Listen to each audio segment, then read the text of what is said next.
not just the boats, the people in the boat. So this is my boat right here. I have the drone up, which is right, that's why I'm looking through there. This awesome lady I know very well, she's a whale watcher, Patricia Van Horn.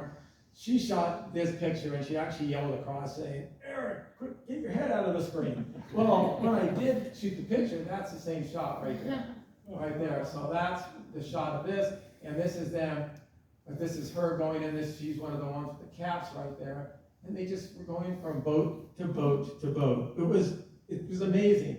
So where did they go when they came into our area? So here's kind of like a date, kind of like the dates. So it all started December 11th. They came around the corner. This is Palos Verdes. This is Redondo Canyon right here. So those of you that ever go out in boats and stuff like that, the canyon goes pretty close into shore. So basically, from where they were hanging around, it was 5 miles from here, from the harbor entrance to there. Then I measured it out. It was 6.5 miles from Manhattan Beach Pier. If you had a very good set of binoculars, you might be able to see splashes. You'll definitely be able to see the boats and stuff. So you would be able to see something was going on. So they got really close in to our area. So then we thought, okay, we didn't see them for a few days. They got, okay, so they're gone. A friend of mine who runs Newport Coastal Adventures was delivering a boat up in Ventura. He finds the killer whales off of Oxnard, just doing the same thing, playing around with the boats and stuff. He didn't see anything happen. And then 2 days later, they were back over Catalina. They're just going back and forth. And so they went down to San Diego, played down there for quite a bit and stuff. Shouldn't use the word play, but gave people a show or took out some dolphins, some more things. So we thought that they were out of the area. Then January 2nd, oops, pushed the wrong button again. This thing. Where was I? There we go. So on January 2nd, we get a phone call in the afternoon saying, oh, guess what? They're back. They're super close into shore coming off from Palos Verdes by the R10 buoy, which is Rocky Point. So if you don't know where that is, you've got like a place called Indicators, you got the Cove, you got Lanada Bay, they're right off of that point right there. So I drove up there about 3:30, got up there about 4 and flew the drone off of there. Like I said, I could be talking about this for hours, so I only can put all these videos in there. But so they were out there, and I hate to say this, it saddened me, but they took out a baby gray whale right off of there. And there's 2 whale watch boats out there. So they decided to go back down to San Diego again. We thought that we were over them, that there was nothing going on. And then on January 9th, we get another phone call. They're off of they're off of Newport Canyon. So instead of me taking my boat out, a lot of the whale watchers and researchers, we got out on a boat called Harbor Breeze. And the captain, who I know very well, popped up before anybody got on that boat. He got on the people, he got on the microphone, he goes, just to let everybody know, we're going to stay out till the sun goes down. So if anybody can't do that, basically it's like, we aren't coming in, plain words. So I bit the bullet for this shot because nobody saw dolphins. The sun was already down. I had a couple of the people, I had Patricia next to me, and I ended up being the whole narrator on the boat because I was really excited. And all of a sudden I'm yelling, there's dolphins coming in. They all look, I go, they're over there. And then all the orcas went down, and I knew something was going to happen. Don't get me wrong, I had the camera around my neck. Don't ask me why I didn't lift it up. I said, something's going to happen, get ready. I basically looked at my watch. It's been like about 4 minutes. And it's weird. People who got the pictures like, get ready, it's going to happen. Right when I said that, that happened. Flew out of the water, hit the dolphin. They all fed on it. And believe me, one small common dolphin. I mean, there's thousands of them out in our water, by the way. It's not like the bottlenose that are out there. That there's few groups here and here and here. So this is like the gazelle out in the Serengeti is being out in the ocean. There's commons all over the world. And so that only, for having 9 orcas out there, that's only a few bites. So but they all share their food. And this is part of the, let me show you. So this is the orca to the right, we think is the matriarch. She's huge. That's one of, and that's The little calf that was up, and that was the mother that's so next to it right there. So, and the one up above, we found out since we got up with them more, is she's pregnant. She's pregnant with another calf that's coming there. So the more that these guys are around us, the more we get to learn about them.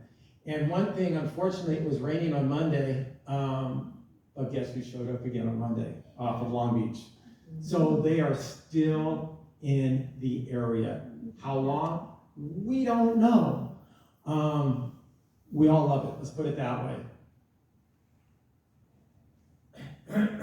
So, as predators, not all orca families feed on constant carnage of dolphins and whales. In our area here, we have 3 ecotypes. When I mean ecotypes, I'm talking about different kind of cultures, and these cultures were embedded into these animals thousands of years ago when the orcas were here. So they've actually learned, some groups of orcas have learned to hunt different things, they eat different things. Such as, now when I talk about the California whales, what we call the CA transients, there's about 103 CA transients, California, all different families. And there was another family that just showed up yesterday up in Monterey, another family of orcas, the 139s. Anyways, and these guys do feed on sea lions. These guys, I've seen them take out like one dolphin, like that. Where the ETPs, the Eastern Tropical Pacifics, there was a sea lion swimming around the boat. They didn't even want it. They didn't even want that. We go, oh, this is going to be great. No, they didn't want it. Rather go chase after a dolphin. So, and now there's another group that's been around since the 90s when they were first discovered out here. These are called offshore killer whales. Like I said, even though they're black and white, same size here and there, like that. Now, what makes these orcas way different, these guys are shark feeders.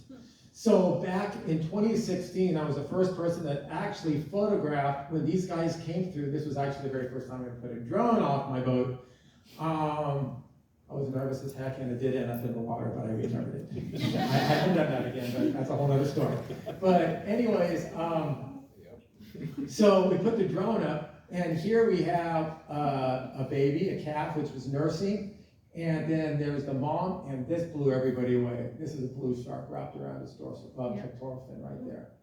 And that shot went around everywhere. It's actually a video, what I shot with it. And then until Newport Coastal guys, who I told you are very good friends of mine, they went out for some unknown reason 3 weeks ago and they found these guys behind Santa Cruz Island feeding on blue sharks and chasing mako sharks. But I mean, the most incredible videos I have ever seen. And these guys, I don't know, they're orca magnets, I couldn't tell you. But these guys went out to go look for killer whales, and they found them. I mean, how often does that happen? And then we have our other time. Yes, they're messy eaters. That's some dolphin guts coming out of his mouth. Eastern Tropical Pacific. These guys actually do feed on whales, dolphins, anything that's, I'm guessing, that's bigger than 10 feet, they'll go after like that in a cetacean form. There's another set of orcas. I didn't put them there, put it in here because we do not have them come down this far. If you killer whale lovers and go look at stuff like this, look up southern residents in Washington. The southern resident killer whales consist of 3 pods, J, Ks, and Ls. And they are only salmon feeders. But not only salmon feeders, they're picky salmon feeders. They like king salmon. And so they will make a trip every year all the way down to Monterey Bay to go feed on salmon sometime in July or something like that. They've been down there almost every year, and if they don't find them, I can guarantee you they've been, just because a boat doesn't see them, that they haven't been out there. So, yeah, it's pretty cool. So now, here's the problem, is, we talk about, challenges, what they may face, and John talked about human challenges with boats and stuff. Well, there's other challenges what these guys really, really do come up with. And it's the pollution, what we see. And basically, some people might think of what is pollution? Because some people are going to say something, you're going to say, that's not pollution. Basically, pollution is anything added to our environment that's not supposed to be there. That's basically man-made.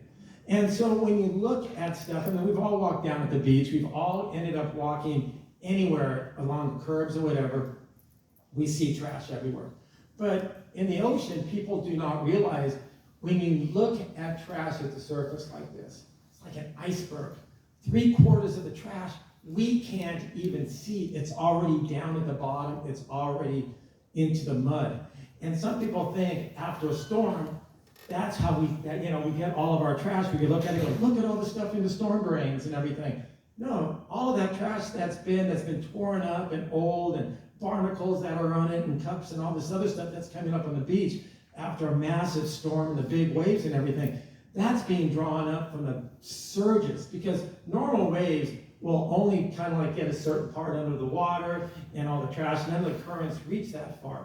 So if you get anything from tsunami surges, what does happen, or from massive waves, what happened, what it looked like around holidays and stuff, where it broke, thinking mile out, 2 miles out, that's stirring up the water. It's like putting your hand in a fish tank and just swishing it all up, and all that stuff from the ground gets tossed up. Now that stuff is all floating around and everything, and now we've got the real problems. And the real problems is what you see here.